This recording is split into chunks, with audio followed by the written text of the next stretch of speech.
بسم الله الرحمن الرحيم إن الحمد لله نحمده ونستعينه ونستغفره ونؤمن به ونتوكل عليه ونعوذ بالله من شرور أنفسنا ومن سيئات أعمالنا من يهده الله فلا مضل له ومن يضلله فلا هادي له وأشهد أن لا إله إلا الله وحده لا شريك له وأشهد أن محمدا عبده ورسوله اللهم صل على محمد وعلى آل محمد كما صليت على إبراهيم وعلى آل إبراهيم إنك حميد مجيد اللهم بارك على محمد وعلى آل محمد كما باركت على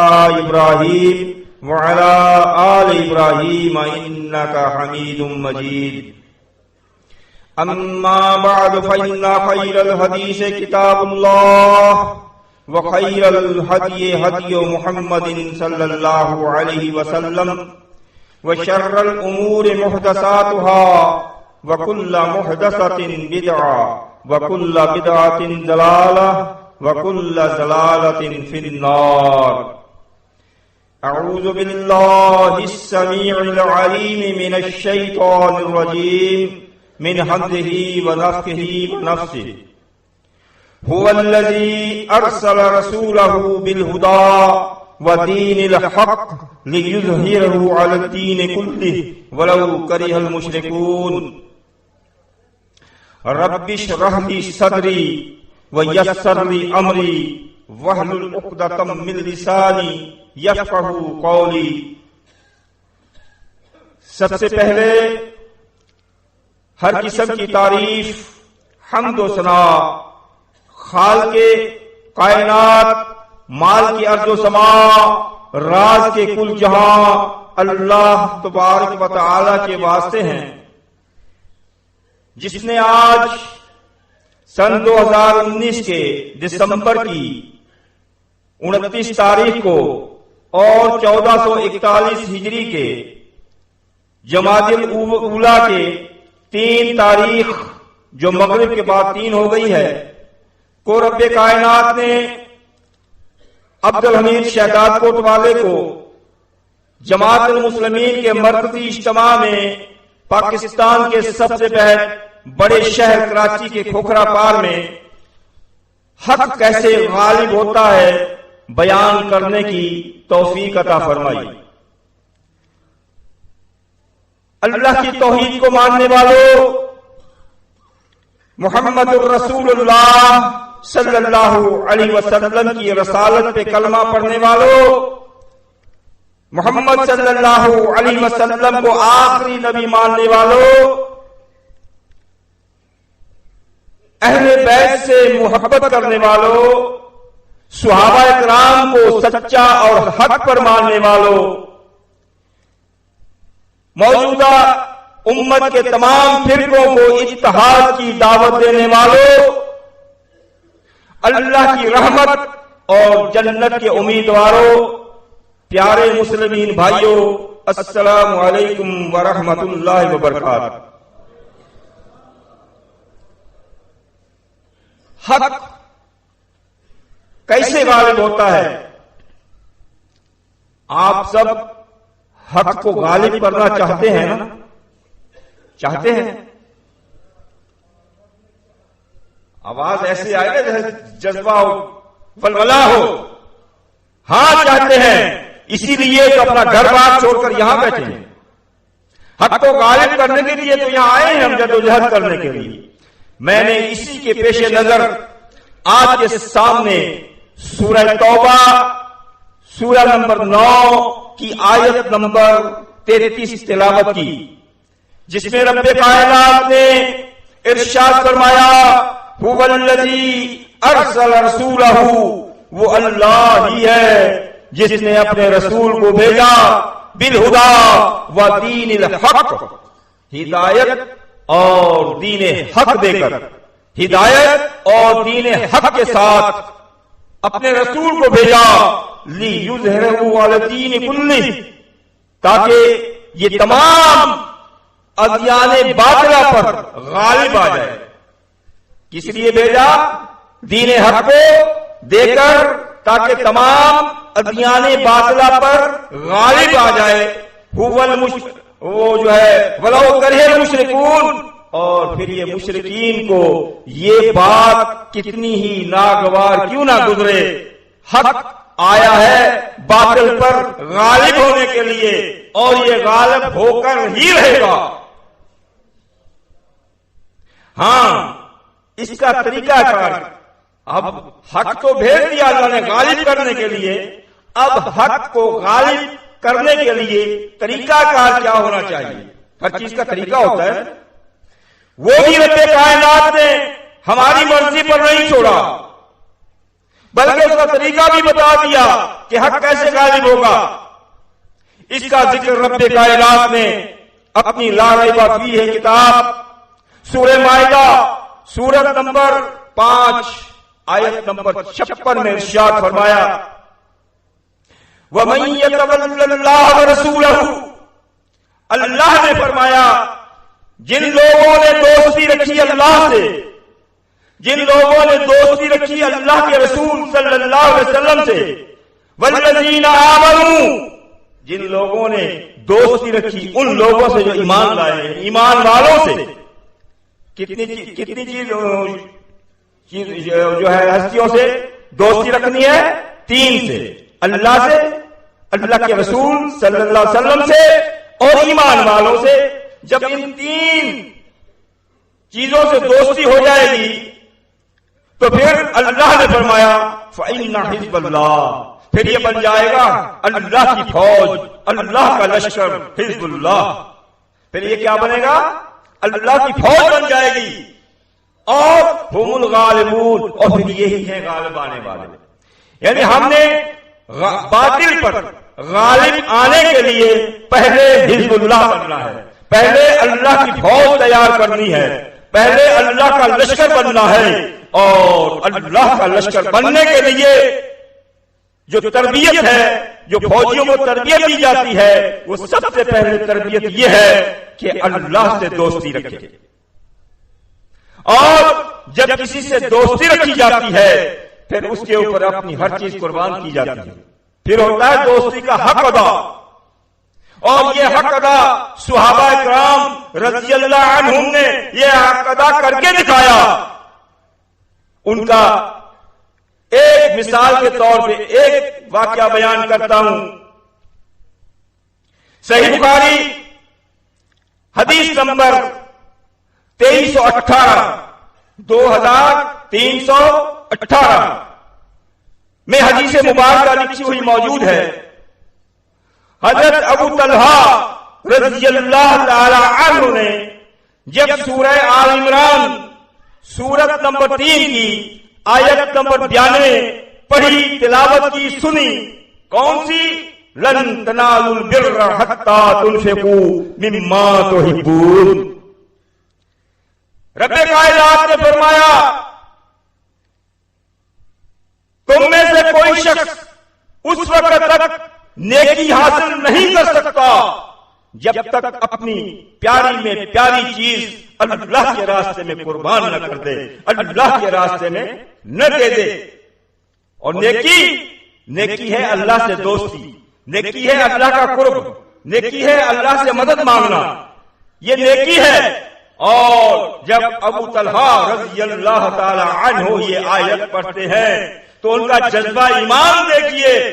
یہ آیت پڑھنے کے بعد اللہ کے رسول صلی اللہ علیہ وسلم کی خدمت اقدس میں حاضر ہوتے ہیں۔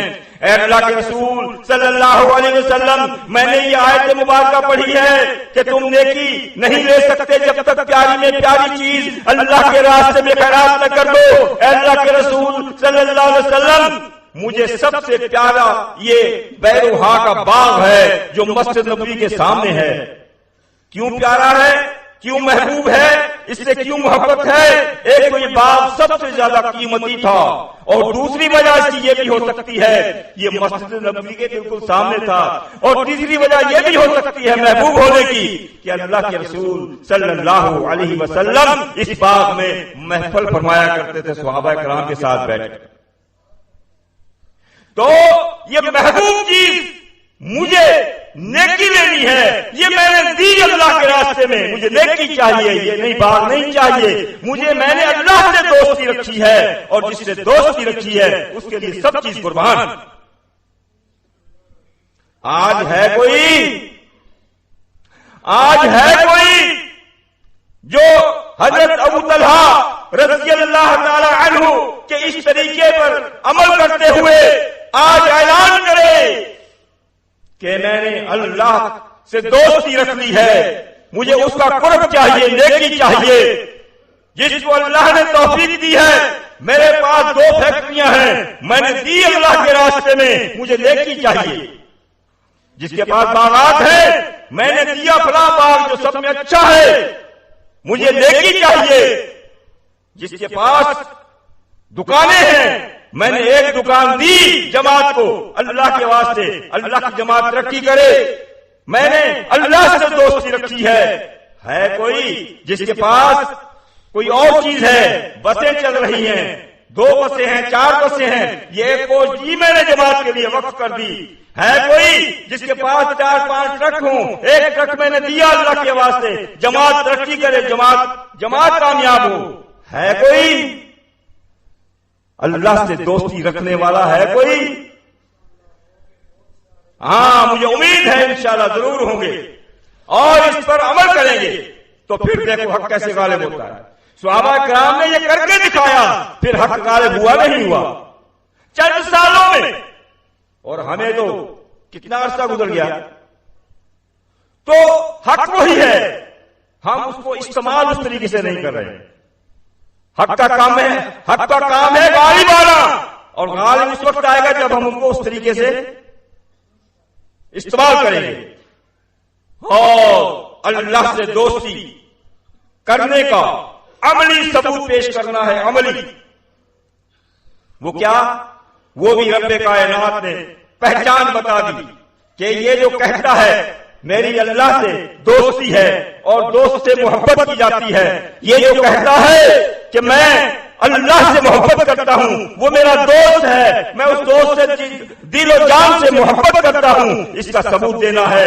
اس ثبوت کو دینے کے لیے رب کائنات نے سورہ آل عمران سورہ نمبر 3 کی آیت نمبر 31 میں ارشاد فرما دیا, قل اے رسول صلی اللہ علیہ وسلم آپ اعلان فرما دیجئے, قل ان کنتم تحبون اللہ, اگر تم یہ دعویٰ کرتے ہو کہ ہم نے اللہ سے دوستی رکھ لی ہے, ہماری اللہ سے محبت ہے, اگر تم اپنے دعوے میں سچے ہو تو پھر کیا کرو؟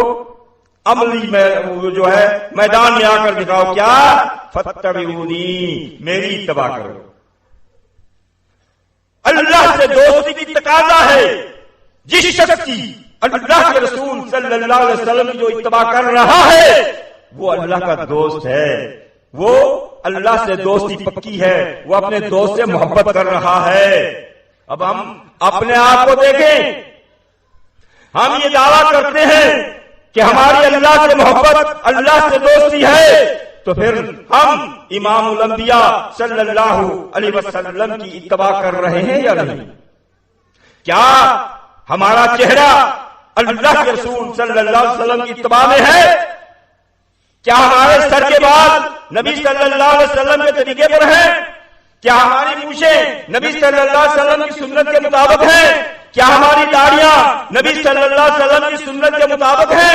کیا ہمارا لباس نبی صلی اللہ علیہ وسلم کی سنت کے مطابق ہے؟ کیا ہمارا لینا دینا, کھانا پینا, سونا جاگنا, کاروبار کرنا, یہ کام نبی صلی اللہ علیہ وسلم کے طریقے پر ہیں؟ اگر ہیں تو اللہ سے دوستی کے دعویٰ میں سچا ہے, اگر نہیں ہے تو پھر جھوٹ بول رہا ہے. فاتبعونی, میری اتباع کرو. او جس سے دوستی رکھی ہے وہ فرماتا ہے اگر تم نے میرے محبوب کی اتباع کی میری محبت میں, مجھ سے دوستی رکھنے کے بعد پھر یحببکم اللہ، پھر اللہ بھی اسے اپنا دوست بنا لے گا، اور جس سے اللہ دوست بن جائے اللہ بھی اس سے محبت کرنے لگ جائے گا، اور جس سے اللہ محبت کرنے لگ جائے، جس سے اللہ اپنا دوست بنا لے، کیا وہ مغلوب ہو سکتا ہے؟ نہیں ہو سکتا۔ یہ نشانی ہے حق کو غالب کرنے کی، یحببکم اللہ، اللہ پھر اس سے دوستی رکھ لے گا۔ اس سے پہلے اس نے بہت خطائیں کی، بہت نافرمانیاں کی، بڑے بڑے گناہ کیے، فاتبعونی، جب میری اتباع کرو گے یحببکم اللہ، اللہ تم سے محبت کرنے لگ جائے گا، اور پھر محبت کی تقاضا ہے، دوستی کی تقاضا ہے، اس کی غلطیوں سے درگزر کیا جاتا ہے، یغفر لکم ذنوبکم، اب مجھ سے دوستی رکھ لی ہے میں نے، تمام تیری خطائیں معاف کر دی۔ کیا کیا؟ میں معاف ہی نہیں گئی، یبدل اللہ سیئات حسنہ، ان نیکیوں کو میں، ان گناہوں کو میں نیکیاں بنا کر لکھ دوں گا، اس سے دوستی۔ واللہ غفور رحیم، اللہ تعالیٰ بہت بڑا اور بخشنے والا مہربان ہے۔ اللہ سے دوستی حزب اللہ بننے کے لیے آپ اللہ کے رسول صلی اللہ علیہ وسلم سے دوستی، حزب اللہ بننے کے لیے، اللہ کی فوج تیار کرنے کے لیے، اور دوست سے میں نے پہلے بتایا اپنے دل و جان سے زیادہ محبت کی جاتی ہے، اور نبی صلی اللہ علیہ وسلم سے کتنی محبت ہو، اپنا دوست بنایا ہے، اس کا ذکر اللہ کے رسول صلی اللہ علیہ وسلم نے خود فرمایا۔ صحیح بخاری میں حدیث نمبر 15 کھول کر پڑھ لیں، آپ صلی اللہ علیہ وسلم نے فرمایا لا یؤمن احدکم حتی اکون احب الیہ من والدہ وولدہ والناس اجمعین۔ بھئی جب تک ایمان والا نہیں ہے تو دوستی کہاں سے؟ یہ ایمان شرط ہے نا دوستی کی۔ تو آپ صلی اللہ علیہ وسلم نے فرمایا، بلکہ ایک اور روایت میں ہے والذی نفسی بیدہ، قسم ہے مجھے اس ذات کی جس کے ہاتھ میں میری جان ہے، جس کو نبی صلی اللہ علیہ وسلم اللہ کی قسم کھا کر کہے کیا وہ ایمان والا ہو سکتا ہے؟ نہیں ہو سکتا۔ فرمایا لا یؤمن احدکم حتی اکون احب الیہ من والدہ، جب تک میرے ساتھ اپنے والد سے زیادہ محبت نہیں کرے گا، اپنے والد سے زیادہ محبت نہیں کرے گا، ایمان والا نہیں ہو سکتا۔ ایک طرف ابا جان کہیں یہ کام آپ نے نہیں کرنا، اور دوسری طرف امام الانبیاء کا فرمان ہو صلی اللہ علیہ وسلم کہ آپ نے یہ کام کرنا ہے، تو آپ نے ابا جان کی بات کو پیچھے کرنا ہے، اور اللہ کے رسول صلی اللہ علیہ وسلم کی بات کو آگے کرنا ہے، اس پہ عمل کرنا ہے۔ اللہ کے نبی صلی اللہ علیہ وسلم کے فرمان پر عمل کرتے ہوئے والد ناراض ہوتا ہے تو ہو جائے، اور وہ ولد ہی، اور جب تک اپنی اولاد سے زیادہ، اپنے بیٹے سے زیادہ ہم اپنی اولاد کی محبت میں اللہ اس کی رسول کی نافرمانیاں کر گزرتے ہیں۔ نہیں، اولاد جاتی ہے تو جائے، بیٹا جاتا ہے تو جائے، نہ جائے تو اللہ کے رسول صلی اللہ علیہ وسلم کی محبت دل میں سے نہ جائے۔ یہ والد اور اولاد بیٹا ہی نہیں، فرمایا والناس اجمعین، جب تک تمام انسانوں سے زیادہ امام الانبیاء سے محبت نہیں کرے گا ایمان والا نہیں ہو سکتا۔ ہم جی یہ کام جی فلاں کام جی کر رہے ہیں، کیا کریں بھائی، معاشرے میں رہنا ہے، لوگ مخالف ہو جائیں گے، لوگوں سے ڈرتا ہے، اس کی محبت میں آ کر لوگوں سے ڈرتا ہے، بلکہ لوگوں کو تو تم نے ان سے ڈرانا ہے اللہ کے خوف سے، خود ڈر جاتا ہے۔ تو یہ نشانی بتائی حزب اللہ میں شامل ہونے کی۔ یہ محبت کس سے ہے؟ اللہ کے رسول صلی اللہ علیہ وسلم سے دوستی۔ تیسری دوستی والذین آمنوا، ایمان والوں سے دوستی۔ ایمان والوں سے دوستی صحابہ کرام نے کر کے دکھائی، ہمارے لیے نمونہ ہے۔ صحیح بخاری سے مسلم میں ہے، صحیح بخاری میں ہے حدیث نمبر 3780، صحیح بخاری۔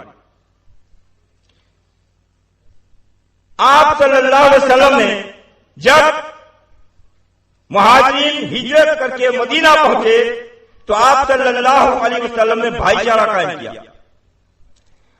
عبد الرحمن بن عوف رضی اللہ تعالی عنہ کو حضرت سعد بن ربی رضی اللہ تعالی عنہ کا بھائی بنایا.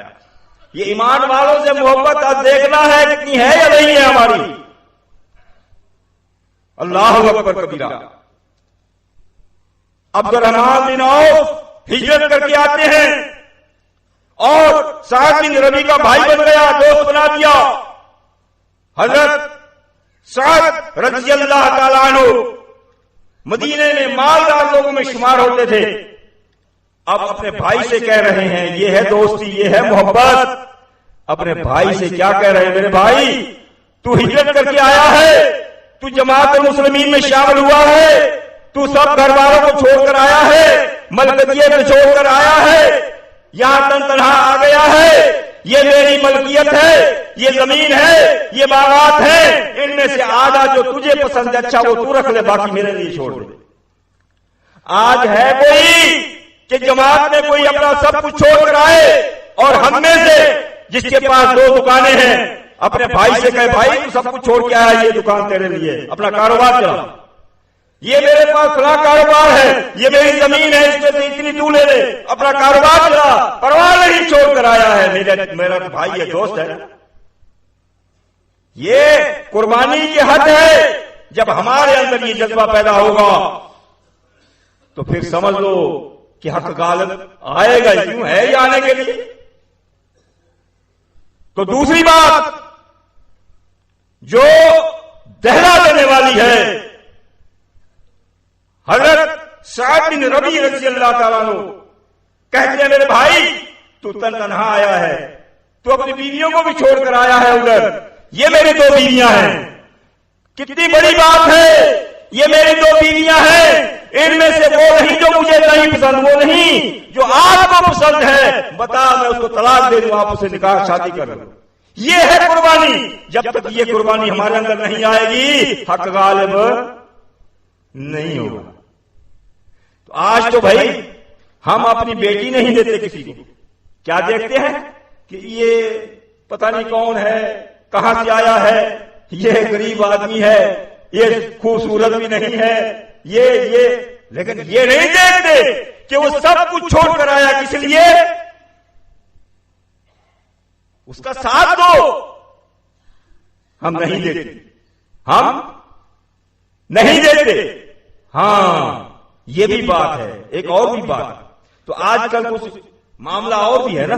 اگر آج کوئی کہتا ہے نا میں آدھی ملکیت دیتا ہوں تو سامنے والا کہے گا آدھی نہیں, کچھ تھوڑی سی اور زیادہ دے دے.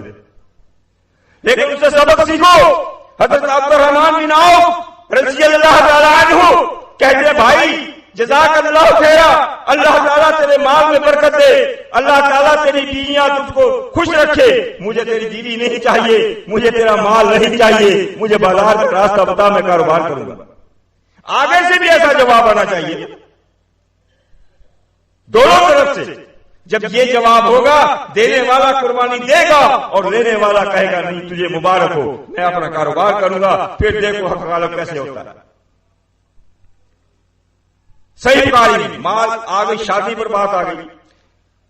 صحیح بخاری میں حدیث نمبر 5090 5090 حدیث مبارکہ صحیح مسلم میں بھی ہے. اللہ کے رسول صلی اللہ علیہ وسلم نے فرمایا کہ انسان شادی کرتا ہے 4 چیزوں کی بنیاد پر. ایک مالدار ہو جی, لڑکا بھی کہے گا لڑکی مالدار ہو, لڑکی بھی کہے گی, لڑکی والے کہیں گے لڑکا مالدار ہو.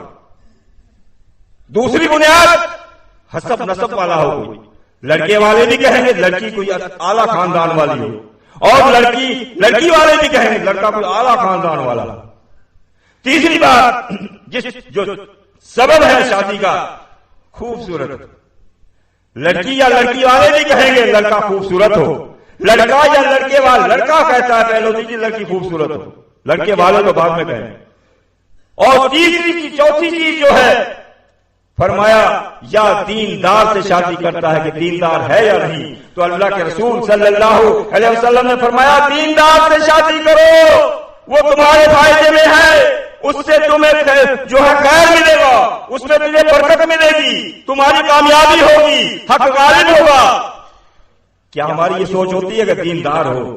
بے شک غریب ہے، خوبصورت نہیں ہے، دیندار سے کرو، اگر معذور ہے اس سے کرو۔ تو ہم تو کہتے نہیں یہ جو ہے نا اس کا پاؤں تھوڑا سا ٹیڑھا ہے اس لیے ہم اس سے شادی نہیں کرتے، اس کی نا آنکھ تھوڑی سی ٹیڑھی ہے لڑکی کی اس لیے ہمیں پسند نہیں ہے۔ ارے اللہ کے بندو، اگر اللہ تمہیں ایسا کر دے تو کیا کرو گے؟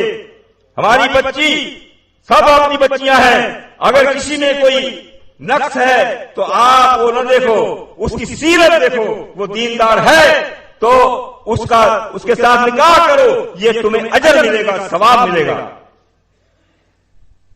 ایسی ایک حدیث ہے مسند احمد میں صحیح سند کے ساتھ،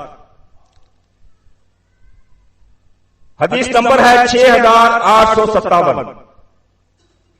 میں حدیث نمبر بتا رہا ہوں تاکہ آپ کو ڈھونڈنے میں تکلیف نہ ہو۔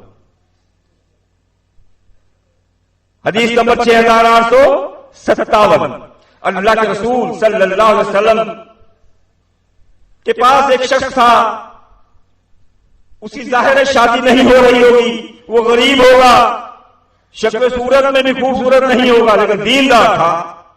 تو آپ صلی اللہ علیہ وسلم نے اس سے فرمایا شادی کرو گے؟ اب شادی سے انکار کون کرے گا؟ ہاں اللہ کے رسول مجھے کون دے گا؟ تو آپ صلی اللہ علیہ وسلم نے فرمایا کہ جا فلاں کے گھر جا اور اس کو شخص کو بول کہ مجھے اللہ کے نبی نے بھیجا ہے اپنی بیٹی کا رشتہ میرے لیے دے دے۔ بھئی آج اگر کوئی لڑکا خود رشتہ مانگنے چلا جائے نا پھر کیا حالت ہوتی ہے؟ اور یہ خدا کیا حالت ہوتی ہے؟ اس سے سبق سیکھو۔ وہ شخص جاتا ہے اور لڑکی کے والد سے کہتا ہے مجھے اللہ کے رسول صلی اللہ علیہ وسلم نے بھیجا ہے اپنی بیٹی کا رشتہ مجھے دے دو۔ وہ کبھی لڑکے کی طرف دیکھتا ہے، کہتا ہے اچھا میں اپنی بیگم سے پوچھ لوں۔ اب بیوی سے جب پوچھنے گیا، بیوی کہتی ہے فلاں اچھے رشتے آئے، یعنی اس سے مالدار بھی ہوں گے، خوبصورت بھی ہوں گے، وہ فلاں آئے، میں نے ان کو نہیں دی، اپنی بیٹی اس کو دوں، مطلب ان سے یہ کم ہوگا نا۔ تو اب جب وہ جواب سنا تو لڑکی جو تھی اس کی بیٹی وہ پردے کے پیچھے سن رہی تھی۔ تو اس لڑکی نے یہ سن کر کہا، جب امی نے بھی جواب دے دیا، ابو نے بھی، تو وہ کہتی ابا جان، امی جان، مجھے یہ رشتہ قبول ہے، مجھے یہ رشتہ قبول ہے، یہ نہ دیکھو آیا کون ہے، یہ دیکھو بھیجا کس نے ہے۔ تو پھر اس لڑکی نے خود خواہش کی اور اسے شادی کر لی، اور مدینے میں سب سے بہترین گھر ان کا چلتا تھا، سب سے بہترین محبت ان کی تھی۔ تو یہ حدیث پیش کرنے کے بعد میں اپنی بیٹیوں اور بہنوں کو بھی جو سن رہی ہیں یہاں پر موجود ہیں، یا جہاں پر بھی یہ تقریر جائے گی، جو بھی ہماری بیٹیاں اور بہنیں یہ سنیں گی، وہ خود یہ خواہش کرے والدین سے، اپنے والد سے، اپنی والدہ سے کہ میں نے شادی کرنی ہے تو ابا جان، امی جان، میں نے شادی کرنی ہے تو دیندار سے کرنی ہے، بے شک وہ خوبصورت نہ ہو مجھے قبول ہے، وہ مالدار نہ ہو مجھے قبول ہے، لیکن دیندار ہو، لڑکا 5 وقت کا نمازی ہو اور سنت کے مطابق اس کا سارا عمل ہو، اس کا چہرہ سنت کے مطابق ہو، دیندار ہو، میں نے اس سے شادی کرنی ہے۔ پھر دیکھو کیسے غالب آتا ہے۔ تو ہماری بہنوں بیٹیوں کو بھی چاہیے خود اس چیز کی خواہش کریں، والدین کو خود کہیں، حق ایسے غالب آتا ہے۔ اور دوسری چیز، ایک اور چیز بتاؤں حق کو غالب کرنے کے لیے، جس کا ذکر رب کائنات نے سورہ انعام سورہ نمبر 6 آیت نمبر 152 میں ارشاد فرمایا، اللہ اکبر، اذا قلتم فعدلوا، جب تم بات کرو عدل کیا کرو، فیصلہ کرو عدل کیا کرو، ولو کان ذا قربى، پھر وہ فیصلہ چاہے تمہارے کسی قریبی رشتے دار کے خلاف ہی کیوں نہ ہو، حق بیان جو ہے حق کے ساتھ عدل کیا کرو، عدل انصاف کیا کرو. یہ بھی اگر حق عدل نہیں ہوگا تو حق کبھی غالب نہیں ہوگا. حق کو غالب کرنے کے لیے عدل بھی لازم ہے، انصاف بھی لازم ہے. عدل کرنا ہے، چاہے سامنے میرا بھائی کیوں نہ ہو، چاہے میرے والد کے خلاف فیصلہ کیوں نہیں آ رہا، چاہے میری بیٹی کے خلاف فیصلہ کیوں نہیں آ رہا، میری بیوی کے خلاف فیصلہ کیوں نہیں آ رہا، میرے بیٹے کے خلاف فیصلہ کیوں نہیں رہا. حق بیان کرو، عدل کرو. تو فرمایا یہ عدل لازمی ہے. اللہ تعالیٰ نے فرمایا وَبِعَهْدِ اللَّهِ، فرمایا اللہ تعالیٰ تمہیں یہ حکم دے رہا ہے وَبِعَهْدِ اللَّهِ، اوفوا، اللہ سے تم نے عہد کیا ہے، جو وعدہ کر کے آئے ہو اللہ سے کہ ہم عدل کریں گے وہ وفا کرو، پورا کرو. اللہ نے خود فرمایا ذالکم وصاکم بہ لعلکم تذکرون. یہ اللہ فرماتا ہے کہ میں تمہیں یہ حکم دے رہا ہوں کہ عدل کیا کرو، اور اس عدل کا تم نے مجھ سے عہد کیا ہے. ہم نے کیا ہے، بھول گئے ہوں گے. ہم نے اللہ سے عہد کیا ہے. ذالکم، جو اللہ تعالیٰ فرماتا ہے تاکہ تم ذکر کرنے والے بن جاؤ. یہ کیوں فرمایا؟ یعنی جب فیصلہ کرنے بیٹھو اللہ کو یاد کر دیا کرو کہ اگر میں نے اس فیصلے میں ڈنڈی ماری، عدل نہ کیا، تو پھر اللہ کی عدالت لگے گی، وہاں پر میں نے یہ خمیازہ بھگتنا پڑے گا. جب وہ وقت یاد آئے گا تو پھر خوف اللہ کا آ جائے گا، عدل کرے گا. یہ عدل اللہ اکبر کبیرہ. آپ صلی اللہ علیہ وسلم کے دور میں عدل ہوا. کیسے ہوا؟ صحیح بخاری کی حدیث نمبر 3475، 3475، یہ حدیث کھول کر پڑھ لیں. ام المومنین حضرت عائشہ صدیقہ طاہرہ مطہرہ رضی اللہ تعالی عنہا فرماتی ہیں کہ قریش قبیلے کی کسی عورت نے چوری کر لی. قریش قبیلہ اعلیٰ خاندان تھا، اعلیٰ قبیلہ تھا، اور اس کا نام تھا فاطمہ. کیا نام تھا؟ فاطمہ نام تھا. اب جب وہ چوری ثابت ہو گئی تو آپ صلی اللہ علیہ وسلم نے عدل فرمایا اور فرمایا اس کا ہاتھ کاٹ دیا جائے. تمام لوگ پریشان. یہ ایک اعلیٰ خاندان کی ہے، اعلیٰ خاندان کی ہے، اور یہ تو ساری بدنامی ہوگی، یا ہو سکتا ہے کہ ہاتھ کاٹنے سے قبیلہ اسلام سے نہ پھر جائے. سب چیزیں سوچی ہوگی انہوں نے. تو آپ اللہ کے رسول صلی اللہ علیہ وسلم کے پاس یہ سفارش کون لے کر جائے؟ آخر صحابہ کرام اس پر متفق ہوئے تمام لوگ کہ اسامہ بن زید رضی اللہ تعالی عنہ، یہ وہ صحابی ہیں کہ اللہ کے رسول صلی اللہ علیہ وسلم ان سے بہت زیادہ محبت کرتے ہیں، لہذا ان کی بات کو آپ نہیں ٹالیں گے، ان کو بھیج دو. تو جب حضرت اسامہ آپ صلی اللہ علیہ وسلم کی خدمت اقدس میں آتے ہیں، عرض کرتے ہیں اے اللہ کے رسول صلی اللہ علیہ وسلم، یہ قریش قبیلے کی عورت ہے اور وہ کہہ رہے ہیں کہ یہ اعلیٰ خاندان ہے، ان کی بدنامی ہوگی، جو کچھ بھی کہنا ہو انہوں نے کہا. تو مطلب کیا ہے؟ ان کی بات آپ سے پہنچائی. تو آپ صلی اللہ علیہ وسلم نے فرمایا اسامہ، اللہ کی حدود میں سفارش کرتے ہو، انما اہلک الذین قبلکم، تم سے پہلے جو لوگ تھے ان کی ہلاکت کا یہی سبب تھا. اللہ تعالی سرق فیہم الشریف، جب کوئی با اثر آدمی چوری کرتا یا کوئی جرم کرتا ترکو اس کو چھوڑ دیتے، ترکو اس کو چھوڑ دیتے. یہ اعلیٰ خاندان کا ہے، یہ بڑے رتبے والا ہے، یہ کسی پہنچنے والی سرکار ہے، ان کو چھوڑ دیتے تھے. اور وَإِذَا سَرَقَ فِيهِمُ الضَّعِيفُ، اور جب کوئی کمزور آدمی پھنس جاتا، غریب آدمی پھنس جاتا، فرمایا اقاموا علیہ الحد، اس کے اوپر حد جاری کر دیتے، اس کو سزا سنا دیتے. اس لیے وہ ہلاک ہوئے.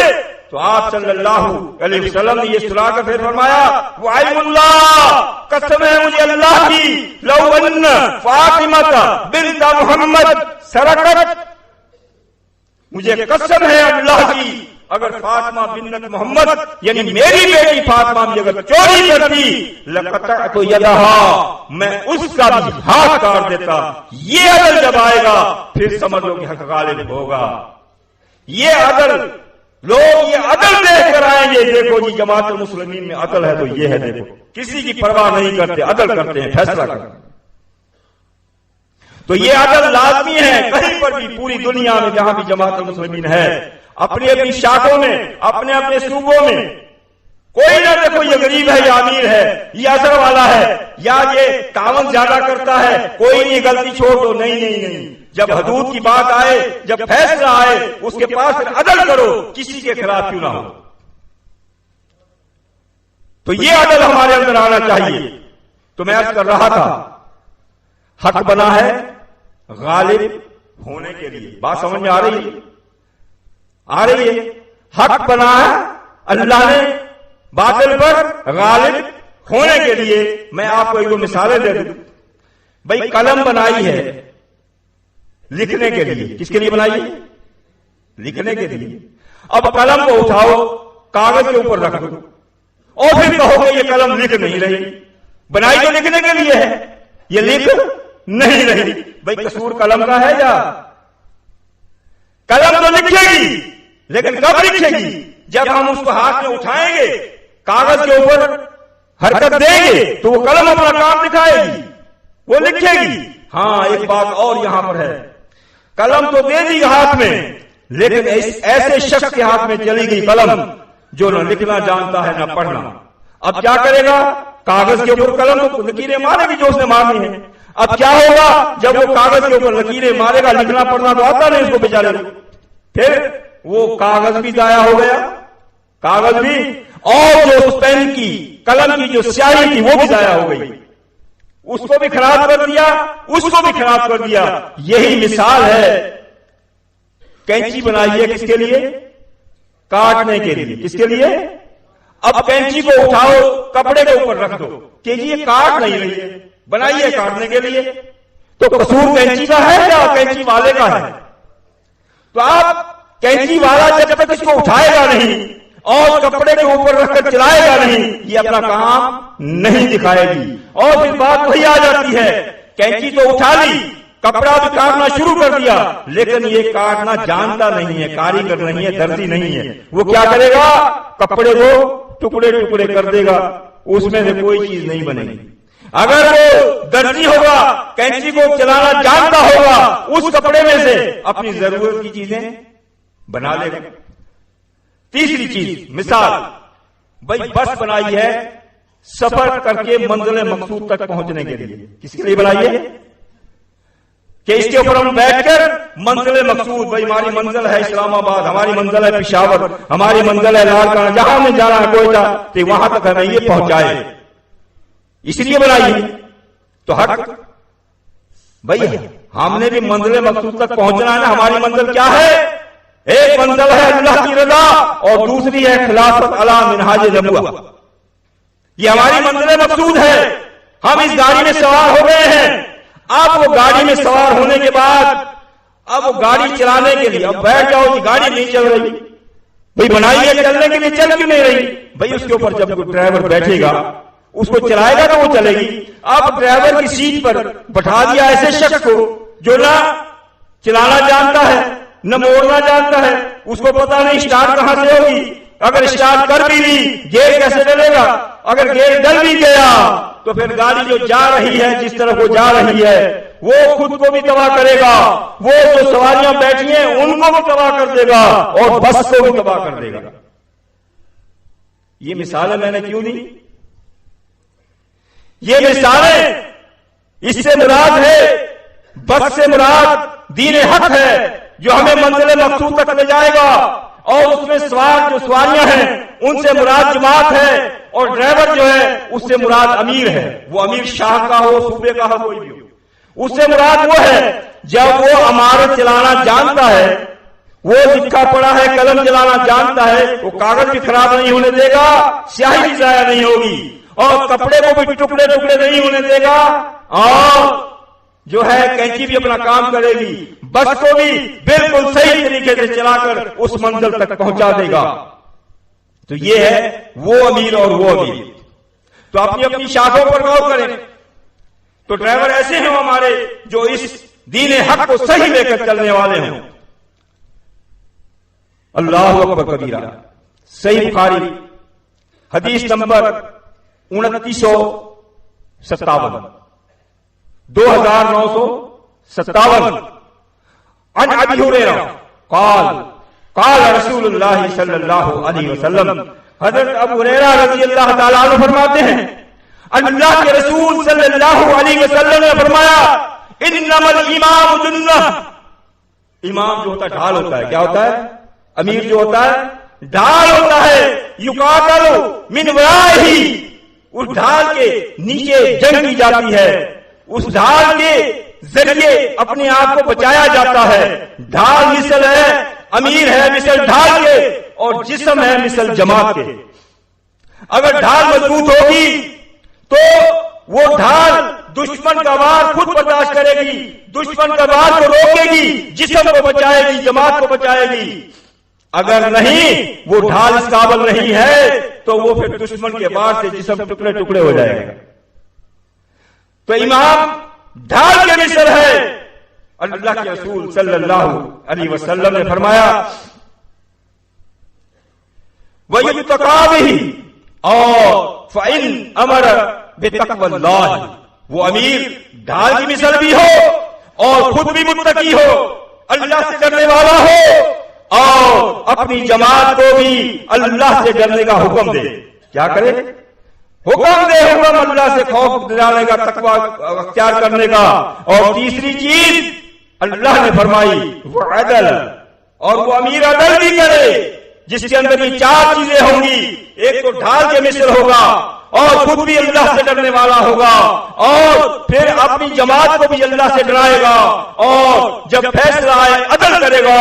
تو پھر اللہ نے ایسے امیر کے لیے فرمایا فَإِنَّ لَهُ بِذَلِكَ أَجْرًا، ایسے امیر کے لیے اجر ہے۔ کیا ہے؟ اللہ نے اجر کی گارنٹی دے دی۔ وہ اجر کیا ہے؟ ایسے امیر کے لیے اللہ کا قرب ہے، ایسے امیر کے اللہ کا ساتھ ہے، ایسے امیر کے ساتھ اللہ کی دوستی ہے، اور وہ حق کو جب لے کر چلے گا اپنی جماعت کو بھی بچائے گا، اور دشمن کے وار سے سب کو بچاتا ہوا منزل مقصود تک اس بس کو لے جائے گا۔ لیکن یہاں پر بات ایک اور ہوتی ہے، اگر ہوتی نہیں، ہو بھی سکتی ہے۔ اکثر یہ ہے کہ ہاں جی کسی شاخ میں ہو، کسی صوبے میں ہو، کہیں پر بھی ہو، کسی ملک میں ہو، جی یہ حقدار تو ہے، یہ ڈھال بھی ہے، یہ شجاعت بھی ڈر بھی ہے، یہ اللہ سے ڈرنے والا بھی ہے، یہ ڈرنے کا حکم دینے والے کی بھی طاقت رکھتا ہے، اور یہ عدل بھی کرتا ہے۔ سب چیزیں، سب خصوصیتیں اس کے اندر ہیں، لیکن لوگ اس کو نہیں چاہتے۔ لوگ کہتے ہیں یہ سخت ہے، لوگ کہتے ہیں دین کے معاملے میں کسی کو رعایت نہیں کرتا۔ کیا رعایت نہیں کرتا؟ وہ امیر کیا کرتا ہے؟ اس کو پتا ہے نا، وہ جس سے زکات دینی ہے اسے حساب مانگے گا۔ ہاں بھائی اتنی تیرے پاس ملکیت آمدن ہے، اس کا پیسہ حساب ادھر کر۔ نہیں یہ جو ہے نا وہ سختی کرتا ہے، اس کو یہ نہیں چاہیے۔ اور کوئی بات ہے بھائی یہ سنت کے خلاف کیوں کر رہے ہو، وہ سمجھاتا، حالانکہ سمجھاتا محبت میں ہے، لیکن وہ محبت بھی ان کو نفرت لگتی ہے۔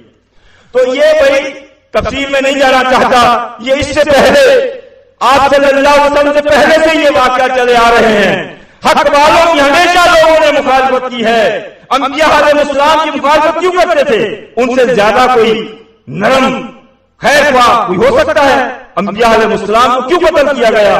کیوں ان کی مخالفت کی گئی بڑے بڑے سرداروں نے؟ اسی طرح آپ کے لیے بطور ثبوت ایک واقعہ پیش کر دوں۔ نبی صلی اللہ علیہ وسلم سے پہلے سورہ بقر آیت نمبر 247 میں حضرت طالوت کا قصہ آپ لوگوں نے پڑھا سنا ہوا ہوگا۔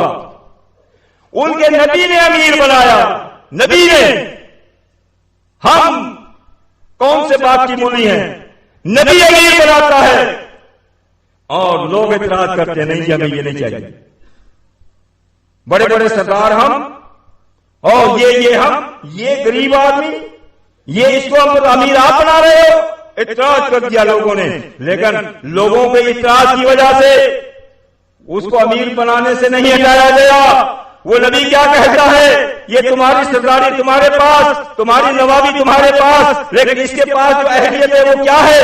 وہ زادہ بسطۃ فی العلم والجسم. یہ تم سب سے زیادہ عالم بھی ہے، یہ تم سب سے زیادہ شجاعت بھی ہے، بہادر بھی ہے، دلیر بھی ہے. یہ ہر دشمن کا مقابلہ کرنا جانتا ہے، یہ علم کے میدان میں مقابلہ کرنا جانتا ہے، یہ جنگ کے مقابلے کرنا جانتا ہے. اس کے اندر یہ خصوصیتیں ہیں، یہ اہل ہے عمارت کا. تمہاری مخالفت کرتے ہو کرتے رہو. انہوں نے ان کی مخالفت کی پرواہ نہیں کی، ان کو امیر بنا دیا. اب کچھ لوگوں نے مخالفت کی وجہ سے پیچھے رہ گئے، کچھ لوگ وہ جو نہر کے اوپر آزمایا اس سے پیچھے رہ گئے. باقی بچے کتنے؟ 319. اور سپر طاقت سے مقابلہ کرنے جا رہے ہیں. اس وقت کی سپر طاقت جیسے آج امریکہ ہے، سپر طاقت سے مقابلہ کرنے جا رہے ہیں. تعداد 319 ہے. تو 319 سے جب اہل عمارت کا اہل حقدار تھا، جب اس کی عمارت میں لشکر گیا تو حق غالب آیا نہیں آیا؟ آیا نا. تو یہ ہے حق غالب آنے کا طریقہ. اس کے بعد دیکھیں آپ صلی اللہ علیہ وسلم کے دور میں لے لیں، ٹھیک ہے. ترمذی میں ہے کتاب المناقب اور حدیث نمبر ہے 3816 3816 حدیث نمبر ہے. آپ صلی اللہ علیہ وسلم نے حضرت اسامہ بن زید رضی اللہ تعالیٰ عنہ کو ایک لشکر کا امیر بنایا. کیا بنایا؟ امیر بنایا. لوگوں نے اعتراض کیا. کیا کیا؟ لوگوں نے اعتراض کر دیا. آپ صلی اللہ علیہ وسلم نے اعتراض کرنے والوں کو ڈانٹا. آپ نے فرمایا تم تو وہ لوگ ہو جب میں نے ان کے والد زید رضی اللہ تعالیٰ عنہ کو امیر بنایا تھا تم نے اس پر بھی اعتراض کیا تھا، آج اس پر بھی اعتراض کر رہے ہو. اس کے بعد آپ نے حضرت عمر رضی اللہ تعالیٰ عنہ کے دور میں صحیح بخاری حدیث نمبر 755 حضرت عمر رضی اللہ تعالیٰ عنہ نے جب حضرت سعد بن ابی وقاص کو کوفے کا امیر بنا کر بھیجا. کہاں کا؟ کوفے. تو وہاں کے لوگوں نے مخالفت. کیوں؟ یہ عدل والے تھے، انصاف والے تھے. سمجھ گئے؟ وہ ان کو نہیں چاہیے تھے، وہ ان کو چاہیے تھے ہاں یہ امیر جو ہے ہمارے کہنے میں چلے، ہم امیر کے کہنے میں نہ چلے. ان کو ایسا امیر چاہیے تھا جو ہمارے کہنے میں چلے. لیکن جو حق والا ہوتا ہے وہ جماعت کے کہنے میں نہیں، وہ اللہ اس کے رسول کے کہنے میں چلتا ہے. تو اب کیا ہوا؟ تو انہوں نے مخالفت کی. جب حضرت عمر رضی اللہ تعالی عنہ نے معلومات کے لیے بھیجا، تحقیق کے لیے کہ کیا وجہ ہے، کون مخالفت کرتا ہے، ان میں سب سے سر فہرست جو آیا وہ ہے اسامہ بن قتادہ.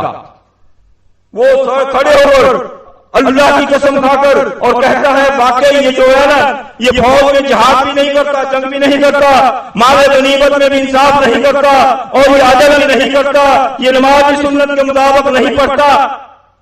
جھوٹی بیان شروع کر دی، جھوٹ بولنا شروع کر دیا مخالفت میں. اور جو سچا ہوتا ہے نا، جو سچا ہوتا ہے پھر اس کی دل سے، اس کی اندر سے جو آہ نکلتی ہے، بدوا نکلتی ہے، وہ آسمانوں کو چیرتی ہوئی رب کے پاس پہنچتی ہے اور اللہ کو رد بھی نہیں کرتا. جب سب کے سامنے یہ قسم اٹھا کر کہہ رہا ہے، اب اس کے پاس تو کچھ نہیں ہے کہنے کے لیے. تو اس نے کہا حضرت سعد نے کہ یا اللہ اگر یہ شخص تو جانتا یہ جھوٹ بول رہا ہے، اگر یہ جھوٹ بول رہا ہے، یا اللہ اس کو دنیا میں پکڑ، اس کو لمبی عمر دے اور اس کے فتنوں میں مبتلا کر. تو پھر ہوا ہی ایسے، اس کی بددعا کو لگی. کیا ہوا؟ بہت برا ہو گیا. اور یہ بھائیں جو آنکھوں کے اوپر کے بال ہیں یہ آنکھوں کے اوپر آ گئی، اتنی عمر کو پہنچ گیا اور اتنا ضعیف ہو گیا. پھر کیا کرتا؟ جوان لڑکیوں کو چھیڑتا، ان سے حرکت کرتا، پھر وہ ان کی مرمت کرتی. ظاہر ہو کرے گی، وہ ان کی مرمت کرتی. تو پھر لوگ پوچھتے کہ یہ کیا وجہ ہے آپ اتنے بوڑھے ہو کر ایسی حرکتیں کرتے ہو؟ تو وہ خود کہتا کہ نہیں یہ میرے بس کی بات نہیں ہے، مجھے حضرت سعد کی بددعا لگی ہوئی ہے. تو آج اگر کسی کے ساتھ کوئی ایسا واقعہ ہوتا بھی ہے تو ادھر توجہ نہیں جاتی کہ میرے ساتھ یہ کیوں ہوا، کسی نے مجھے بددعا تو نہیں دی. تو یہ صحابہ کرام کے دور میں جو سمجھ لیتے تھے کہ فلاں کی بددعا لگی ہے، سمجھ گئے. تو ایک دور آنے والا ہے، صحیح بخاری میں ہی ہے، حدیث نمبر 100، کتنا؟ حدیث نمبر پورا 100، آپ کیا کہتے ہیں 100 کیا کہتے ہیں 100۔ تو اس میں آپ صلی اللہ علیہ وسلم نے فرمایا ایک ایسا وقت آنے والا ہے کہ اللہ تعالیٰ علم کو اٹھا لے گا۔ کیا علم کو؟ تو صحابہ نے پوچھا وہ علم اللہ کیسے اٹھائے گا؟ تو آپ صلی اللہ علیہ وسلم نے فرمایا اللہ تعالیٰ علماء کو اٹھا لے گا، عالم کوئی نہیں رہے گا، پھر لوگ جہلاء کو اپنے امیر بنائیں گے، پھر وہ جب ان سے کوئی مسائل پوچھے جائیں گے وہ غلط فتوے دے کر، غلط جواب دے کر خود بھی ہلاک ہوگا اور دوسروں کو بھی ہلاک اور جو ہے گمراہ کرے گا۔ تو اسی لیے حدیث ہے، اپنے اللہ کے رسول صلی اللہ علیہ وسلم فرمایا جامع الصغیر جلد اول صفحہ نمبر 117، آپ صلی اللہ علیہ وسلم فرمایا جہاں پر ایک ایسا شخص ہے اس کے اندر سب اہلیتیں موجود ہیں امیر بننے کی، لیکن دوسرا شخص ہے اس میں کوئی اہلیت نہیں ہے، صرف لوگوں کو خوش کرنے کے لیے کہ اس سے لوگ ناراض ہیں۔ پھر آپ نے فرمایا جس نے اہل شخص کے ہوتے ہوئے نا اہل کو امیر بنایا فقط غش اللہ، اس نے اللہ سے خیانت کی، وغش رسولہ، اس نے رسول سے خیانت کی، وغش جماعت المسلمین، اس نے جماعت المسلمین سے خیانت کی۔ تو میرے بھائیوں جہاں پر بھی اپنے صوبوں میں، اپنی شاخوں میں، اپنے ملکوں میں اس چیز پر غور کریں کہ ہمارا امیر بے شک ہمیں ناپسند ہو، اس کو بناؤ جو اس میں اہلیت ہے۔ اب ایک اور طریقہ حق کو غالب کرنے کا،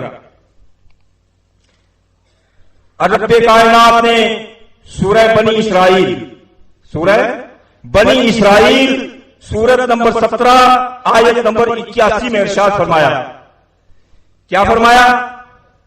قل جاء الحق وزهق الباطل ان الباطل كان زهوقا۔ اے رسول آپ فرما دیجئے حق آیا اور باطل گیا، باطل تو ہے ہی جانے کی چیز۔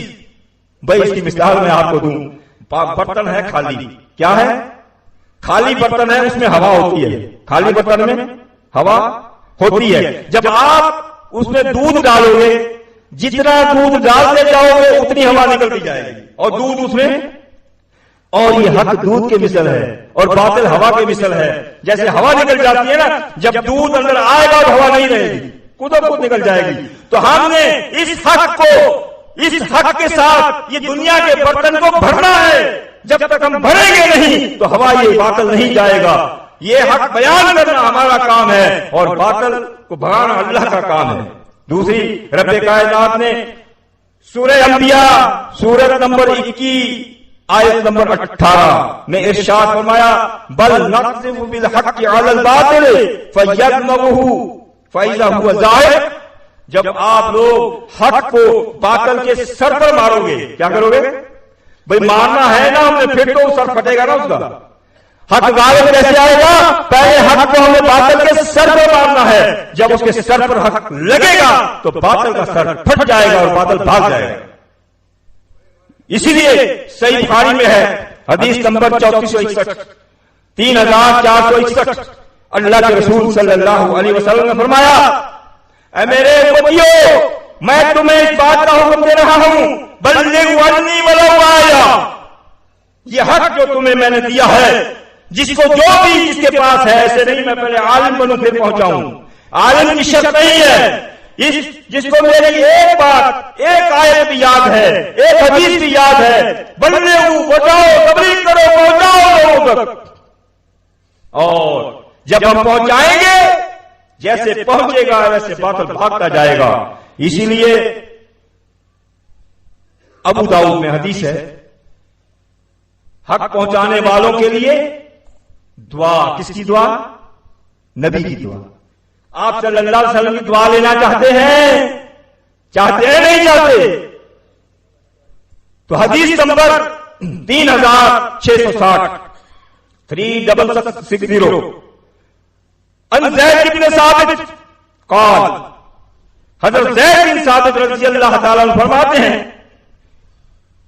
سمیت رسول اللہ صلی اللہ علیہ وسلم کہ میں نے اللہ کے رسول صلی اللہ علیہ وسلم کو فرماتے ہوئے میں نے خود اپنے کانوں سے سنا، یقول آپ صلی اللہ علیہ وسلم نے فرمایا نذر اللہ امرأ، اللہ تعالیٰ اس شخص کو تر و تازہ رکھے، اس شخص کو خوش و خرم رکھے، اس شخص کو شاد و آباد رکھے، اس شخص کو نبی کی دعا تو دیکھو، جس کو نبی صلی اللہ علیہ وسلم فرمائے یہ خوش و خرم ہو، شاد و آباد ہو، وہ شاد و آباد ہوگا نہیں ہوگا؟ ہوگا نا؟ تو آپ صلی اللہ علیہ وسلم نے کیا فرمایا؟ فرمایا سمع منا حدیثا، جس نے میری حدیث کو سنا، پہلے تو سننا شرط ہے، ہمارے بھائی کو سو تو نہیں سن رہے ہیں، پہلے تو سننے والے کے لیے دعا ہے، ہم سنتے وقت سو جاتے ہیں، وہ سونے والے کو دعا نہیں ملے گی، پہلے جو سنے گا اس کو دعا ملے گی، کان کھول کر سنو اگر نبی کی دعا لینی ہے۔ سمع منا حدیثا، حدیث کو سنا، فحفظا، پھر اس کو یاد کر لیا، سنا ہی نہیں، سننے کے بعد یاد کر لیا، یاد کرنے کے بعد حتی یبلغ، اور اس کو تبلیغ کی، لوگوں تک پہنچایا، اور زیادہ نہیں بھائی، آپ ایک حدیث یہی جماعت المسلمین والی ہی یاد کر لو اور لوگوں تک پہنچاؤ، تبلیغ کرو، تبلیغ کی آسان طریقے ہیں، آسان ذرائع ہیں۔ آپ کیا کرتے ہیں؟ موبائل میں اپنے یہ تقریر اجتماع کی ریکارڈ کرو اور واٹس ایپ کے لیے بھیجو، دنیا میں نیٹ پر بھیجو، پوری دنیا سنے، آپ کے لیے تو آسانی ہے۔ صحابہ کرام تو گھوڑے دوڑا کر جاتے تھے، بھوکے پیاسے جاتے تھے، آپ نے یہاں سے بٹن دبایا، پوری زمین پر آپ کی بات پہنچ گئی۔ اللہ نے اتنی آسانی آپ کو دی ہے، آپ کا کاروبار ہے، آپ ٹیکسی چلا رہے ہیں، آپ کی ٹیکسی میں جماعت المسلمین کی کسی نہ کسی عالم کی تقریر چلتی رہے، آپ کی دکان ہے، دکان میں رکھ لیں، کسی نہ کسی جماعت کے عالم کی تقریر چلتی رہے، آپ کے گھر میں تقریر چلتی رہے، جہاں پر بھی آپ کا جو بھی کاروبار ہے آپ کی تقریر چلتی رہے، کوئی تو سنے گا، کسی کے میں بات سمجھ میں آئے گی۔ تو اسی لیے میں سورہ آل عمران آیت نمبر سورہ حامیم سجدہ کی یہ آیت آپ کے سامنے سنا کر تقریر ختم کرتا ہوں۔ اللہ تعالیٰ نے فرمایا ومن احسن، یہ آپ کی سنی ہوئی ہے، ومن احسن، اللہ کے نبی نے دعا دی اللہ کو تر و تازہ رکھے، اور اللہ تعالیٰ فرما رہا یہ بہترین شخص، اللہ اکبر، ہم دعا بھی لیں بہترین، جس کو اللہ کہے بہترین، اس سے بہتر کوئی ہو سکتا ہے؟ وَمَنْ أَحْسَنُ قَوْلًا مِّمَّنْ دَعَا إِلَى اللَّهِ، اس سے بہتر کوئی ہو ہی نہیں سکتا جو اللہ کے دین کی طرف لوگوں کو بلائے، وَعَمِلَ صَالِحًا، خود بھی عمل صالح کرے۔ عمل صالح کیا ہے؟ عمل صالح ہر وہ کام جو اللہ کے رسول صلی اللہ علیہ وسلم کی سنت کے مطابق کیا جائے گا وہ عمل صالح ہے۔ آپ کا لینا دینا، سیدھے ہاتھ سے لو سیدھے سے دو، عمل صالح ہے، الٹے ہاتھ سے دو، عمل غیر صالح ہے، پانی بیٹھ کر پیو، عمل صالح ہے، کھڑے ہو کر پیو، غیر صالح ہے، بھائی جھوٹ بولو غیر صالح ہے، سچ بولو صالح ہے۔ آپ ہر جگہ پر جہاں پر اللہ کے رسول صلی اللہ علیہ وسلم کی سنت کے مطابق جو بھی کام کرو گے، آپ کا لینا دینا، سونا جاگنا، اٹھنا بیٹھنا، کاروبار کرنا، ہر چیز آپ کی جب اللہ کے رسول صلی اللہ علیہ وسلم کی سنت کے مطابق ہوگی، یہ آپ کا عمل صالح ہے سارے کا سارا۔ اور نبی صلی اللہ علیہ وسلم کے خلاف چاہے آپ کوئی اڑتا ہوا نظر آئے، وہ شیطان تو ہو سکتا ہے، وہ عمل صالح نہیں ہو سکتے۔ لیکن بعض ایسے لوگ بھی ہیں، سورہ زاریات میں اللہ تعالیٰ نے فرمایا وَإِذَا ذُكِرَ اللَّهُ وَحْدَهُ اشْمَأَزَّتْ قُلُوبُ الَّذِينَ لَا يُؤْمِنُونَ بِالْآخِرَةِ، ایسے لوگ بھی آپ کو ملیں گے جب آپ ان کے سامنے اللہ اور رسول کی صرف بات کرو، یہ اللہ نے یہ فرمایا، اللہ کے نبی نے یہ فرمایا، تو ان کے دل جو ہے ان کے دل کڑتے ہیں، تنگ ہو جاتے ہیں، یہ کیا ہے؟ صرف اللہ اور رسول کی لگا رکھی ہے، یہ بزرگوں کے کسی تو سناتا ہی، یہ وہ سناتا ہی نہیں ہے۔ فضائل نماز میں ہے یہ فضائل اعمال، ایک بزرگ صاحب کا مشہور قصہ ہے، ایک وضو سے 12 دن تک ساری نمازیں پڑھی، 15 سال مسلسل لیٹنے کی نوبت نہیں آئی، یہ ایسے کسی تو سناتا نہیں ہے۔ یہ بھی تبلیغی بھائیوں کی جماعت ہے، تبلیغی جماعت کے فضائل اعمال میں فضائل نماز باب سوم کے صفحہ نمبر جو ہے 75-76 پر، تو آپ ان سے پوچھو بھائی 12 دن ایک وضو سے ساری نمازیں، ایک سنت سے ثابت نہیں ہے، کسی صحابی سے ثابت نہیں ہے، انسانی فطرت کے بھی خلاف ہے، 12 دن وضو رہ نہیں سکتا، ایسے جھوٹے من گڑھ سے، اور جو 15 برس میرے پاس تو جب عمل کوئی آتا نہیں، ان کو پتا ہے اس کے پاس جائیں گے تو خود پھنس جائیں گے، جو کوئی آتا ہے تو میں تو یہی پیش کر دیتا ہوں کہ یا یہ پیش کرتے ہو. اللہ کے نبی نے تو فرمایا تھا بلغوا عنی، قائد لگائی تھی میری طرف سے پہنچ جاؤ. کیا یہ اللہ کے نبی کی بات ہے یا غیر نبی کی بات ہے؟ اور پھر غیر نبی کی سفید جھوٹ، 15 برس لیٹا ہی نہیں، ہم تھوڑے 2 گھنٹے بیٹھتے ہیں لیٹتے ہیں تھک گئے. اور آپ صلی اللہ علیہ وسلم دن میں 3 مرتبہ لیٹا کرتے تھے. فجر کی سنتیں پڑھنے کے بعد لیٹتے تھے، دوپہر کا کھانا کھانے کے بعد سب مانتے ہیں کیلولا فرمایا کرتے تھے، لیٹتے تھے. رات کو جو ہے عشاء کی نماز کے بعد آپ لیٹ سونے کے لیے لیٹ جایا کرتے تھے. اس نے 15 سال مسلسل اللہ کے رسول صلی اللہ علیہ وسلم کی سنت کی مخالفت کی، پھر کہتا ہے یہ بزرگ ہے، یہ بزرگ ہے. بھئی ایسے بزرگوں کو ہم نہیں مانتے، ہم تو صرف اللہ اس کے رسول کی بات پیش کرتے ہیں. تو اللہ نے فرمایا ومن احسن قولا ممن دعا الی اللہ، اس سے بہتر کوئی ہو نہیں سکتا جو اللہ کی طرف لوگوں کو بلائے، وعمل صالحا، اور کوئی بھی عمل صالح کرے. اور وقال، جب ان سے پوچھے بھئی آپ کون ہو، بھئی ہمیں کہتے ہیں یا تم ہمیں مسلم نہیں سمجھتے. کیا کہتے ہیں تم ہمیں مسلم؟ بھئی ہم کیا، ہم تو وہی سمجھتے ہیں جو تم خود اپنے آپ کو کہتے ہو. بھئی تم کہتے ہو ہم دیوبندی ہیں، ہم آپ کو دیوبندی کہتے ہیں. تم کہتے ہو اہل حدیث ہیں، ہم آپ کو اہل حدیث کہتے ہیں. تم کہتے ہو بریلوی، ہم آپ کو بریلوی کہتے ہیں. تم آپ کہتے ہو کہ ہم شیعہ ہیں، ہم شیعہ کہتے ہیں. ہم تو وہی کہتے ہیں تم کہلا رہے. اور ہم نے کیا کہنا ہے جب یہ دین حق کی تبلیغ کرنے والا، عمل صالح کرنے والا جب اس سے پوچھے گا کیا کون ہو بھائی، وقال، پھر کیا کہنا ہے اننی من المسلمین، میں تو مسلمین میں سے. میں کس میں سے ہوں؟ میں مسلمین میں سے ہوں. تم کہتے ہو میں دیوبندی میں سے ہوں، میں حنفی میں سے ہوں، تم خود کہتے ہو. ہمارا کیا قصور اس میں بھائی جان؟ ہم تو آپ کے خیر خواہ ہیں بھائی. تو ہم بہترین بنے. اللہ تعالی ہمیں حق سمجھ کر اس پر عمل کرنے کی توفیق عطا فرمائے. واقول قولی ھذا استغفر اللہ لي ولکم.